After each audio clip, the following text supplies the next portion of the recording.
Ayan mga sir, ito mag-overhaul tayo ng PCX 160. Yan, kaya tayo mag-overhaul dito mga sir dahil sa tunog nito. Padre mga to. Ayan, rinig nyo. Parang may helicopter na babagsak, helicopter na kargado. Tapos sumasabay yun. Kilometer nito 55,438. Medyo okay na din. Pero dapat hindi pa sana yan, may sira. Ang problema niyan kapag ganun yung tunugan niyan, sigunyal mga sir. Connecting rod ang problema niyan. Iba ang tunog niyan. Yung iba naman na magko-comment, slider piece, sinasabi hindi po ganun ang slider piece. Pag slider piece kasi ang problema, halos magkatunog pero hindi sumasabay sa acceleration. Pag binirit mo, pag ang problema slider piece, pag binirit mo, dapat doon lang siya nagkakaroon. Pero pag dinandaan mo tapos nag-high RPM, mawawala yung tunog na yun pag slider piece. Ito, dire-diretso sumasabay. Kaya ibig sabihin, napabayaan ko sa langis or hindi maganda yung langis na ginagamit niya. Kaya ito, pag-ihiwalay natin, medyo may katagalan at kahirapan sa paggalas nito mga sir. Dahil tatanggalin mo muna to. Yan, lahat yan, fairings nyan hanggang dito, tatanggalin mo yan. Kaya yung ibang kaso inaayawan to kasi nga mahirap gawin. Kaya pag-ihiwalay mo ito mga sir, fast forward na natin para hindi mahaba yung video natin. Ito mga sir, napag-ihiwalayan natin yung engine sa yung chassis nya. Yan na yung wawalwalin natin. Pero to, lalabas muna natin to. Okay, lalabas muna natin mga sir. At yun na yung wawalwalin natin.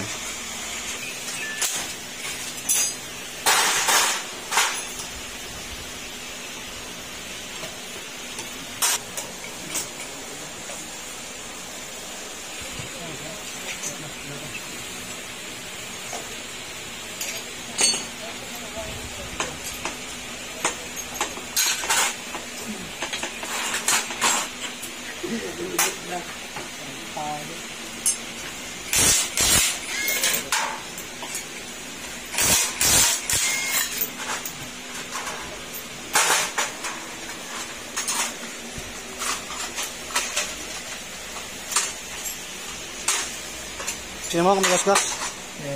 Meron?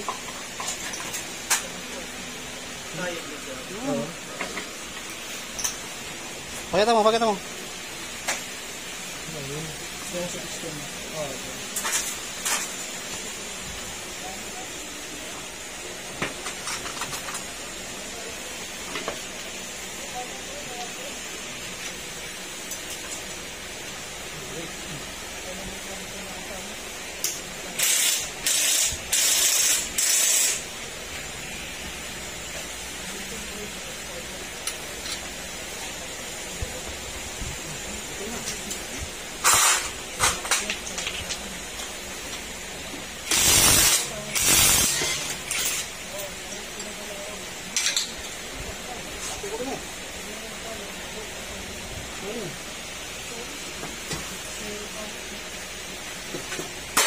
Mag-ibay. Ito ko lang.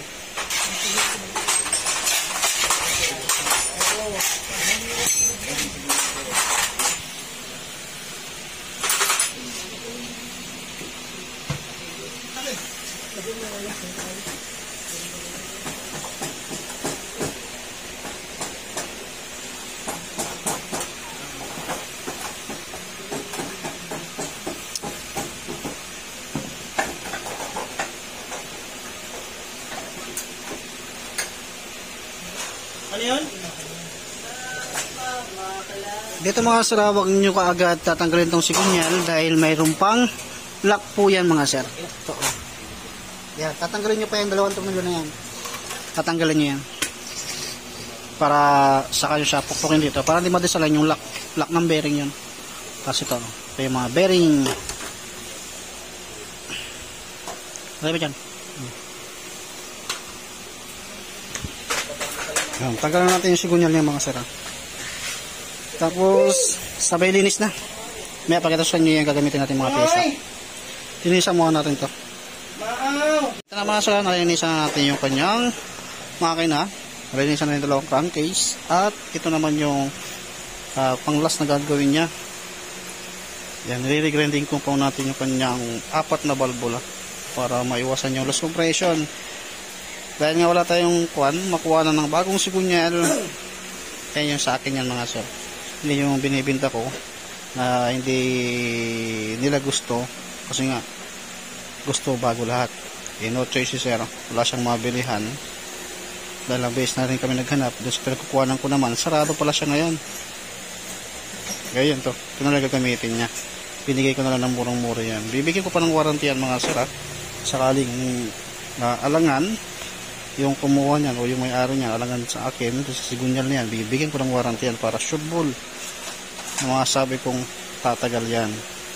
Kasi mahirap naman magbenta ng sigunyal kung hindi ka sigurado, lalo kung PCX medyo mahirap gawin, kaya dapat sureball na walang issue. At masasabi ko naman walang issue yan mga sir. Sige, tapusin muna natin ito mga sir. Tapos may pakita ko sa inyo yan, yung black set nyan na bago. Yan yung bagong block natin mga sir. Tapos mga gasket yan. Sa labas natin binili lahat yan. Sunset na lang. Sige, lagay mo na yung valve seal. Iba yung valve seal ng 160 mga sir sa 125 o sa 150. Medyo malit ka. At dapat ganito kulay.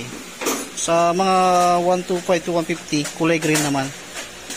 Baka kasi mali kayo ng mabili, sayang lang kasi uusok yung motor nyo dahil malaki yung butas ng ng pang 125 or click. Lagyan mo.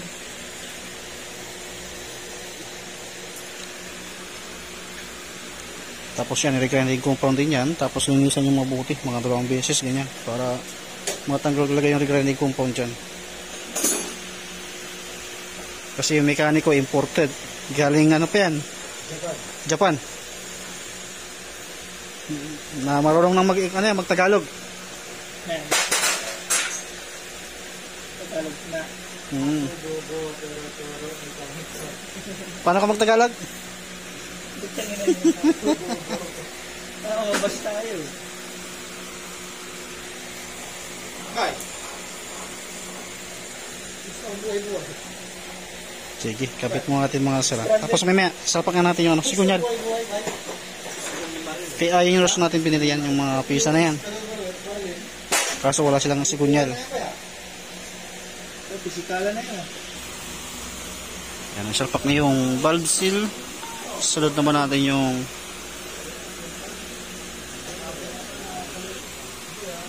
sa pagbalik nito mga sir. Yan, yung masalansan tapos yung mabuka gagawin nyo pag ganyan pailalim. Madali lang din naman kapag kayo naman gumagawa nyan, pinaka-importante kada kalas ino-obserbahan nyo na kagad. Basta kung paano nyo tinanggal, ganoon din nyo ibabalik.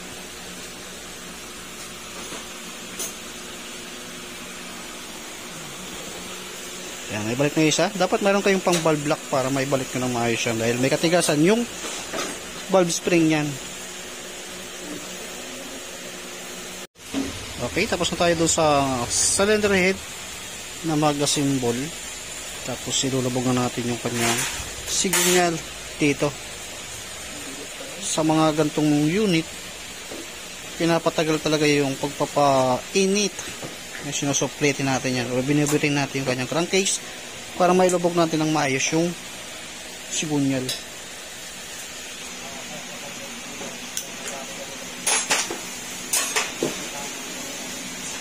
Ito na, iihawin na natin sa loob ng 20 minutes. Medyo may katagalan kasi mahirap kasing maglubog ng 160 mga sir, medyo sobrang tigas. Lagyan nyo lang ng langis para hindi mangitim yung makina. Safe naman yan kasi yung engine ay talaga naiinitan niya ng yan.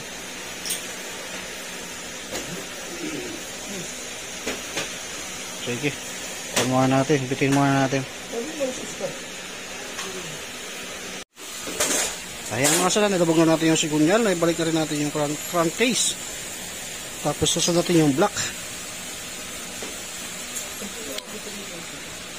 Saka mga head.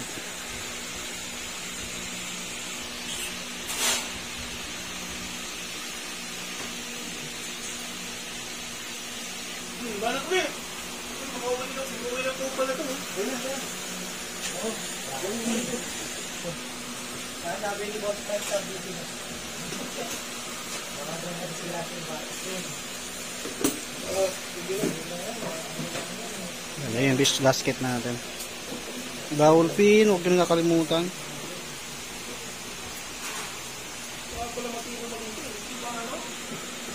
Yan yung bago natin piston mga sir. Yan, pati yung pin. Yung luma niyan dito. Kunin lang natin dyan yung tornilyo, saka yung kunya para sa magneto.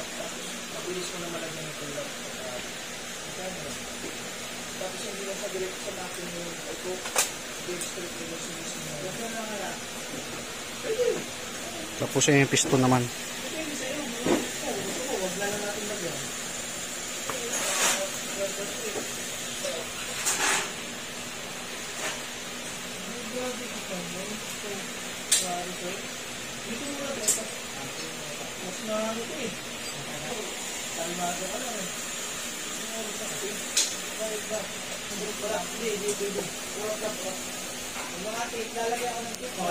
Yung gap ng ring mga sir, segregate niyan.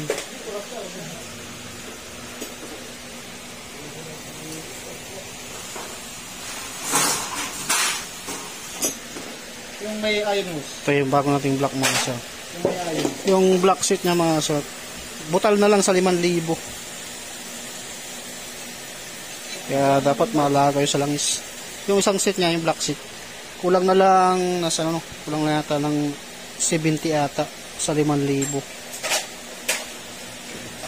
49 plus higit. Iwan mo ko na ito eh. Napit na natin yung yung black set natin mga sir. Susunod naman natin yung Ito, malaglag yan.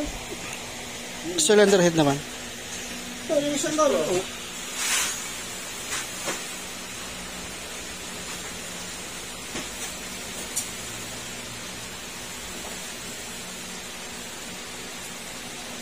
Wala, hindi na ako lumari.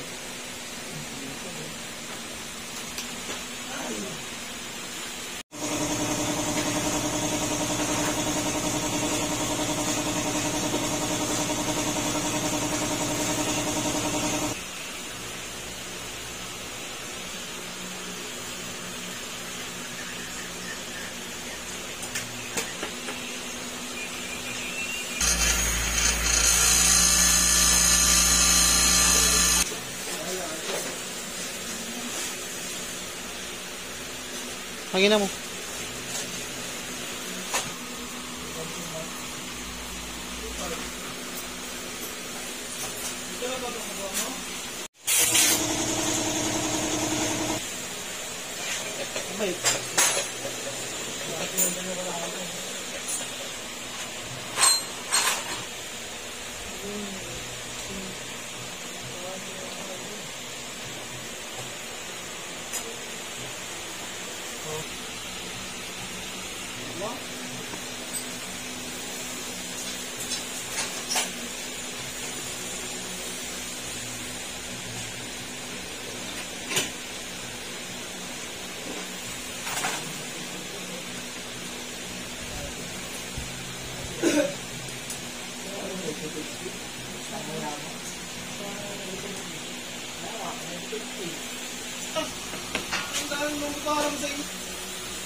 Ayan, okay na.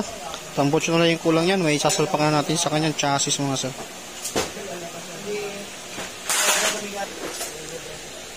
Fast forward na natin ito mga sir. Yung nakakabit na. Yan mga sir, napagsama natin yung kanyang makina sa kanyang chassis. Bali, babalik mo natin yung mga sensor, throttle body, Yan. Para mapa-under natin. Kabit mo natin lahat. Yan. Ganyan po kahirap mga sir ang pag-repair sa motor na to. Kaya talagang may kamahalan ang labor pagdating sa ganito. Kasi napakahirap talaga. Kaya sa ibang kasa, inaayawan talaga to. Tapos na-belt na natin yung kanyang fairings dito sa may right side. Talagyan na natin ang langis sa kakulan. Ayan, tatry natin paanda rin. Scar, piti mo nga dyan sa kabila.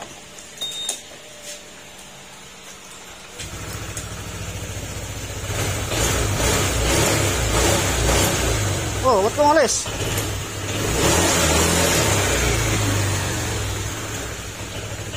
Yung ganong tunog na narinig yun, slider fish yan. Pero nawala na yung talagang pinaka-issue niya nito. Sige. Balikan natin yung fairings nito tapos i-diagnose natin to. Ayan mga sir, nakikabit na yung kanyang fairings. At kaya na ko pa rin naman yan pinapainit. At okay naman na. Wala namang mga linkage or overheating. Diagnose na lang para ma-factory reset yung kanyang ECU sa TPS at ma-erase kung sakaling mayroong error code. Okay na mga sir, na-reset na rin natin at makakuwi na rin si sir. Alagaan nyo lang sa langis or maghanap kayo ng magandang langis. Alam nyo mas matibay sa friction para hindi nasisira ang kanyang connecting rod. Ito ang madalas ng problema ng mga 160 mga sir. Yung sigunyan, madaling connecting rod, madaling matamaan kapag maling langis ang ginamit. Sa bagay, kahit anong motor naman, pagka hindi magandang oil ang gamit, ganyan ang kalalabasan. Okay na, gusto mga to. Gusto to mga sir. Yan.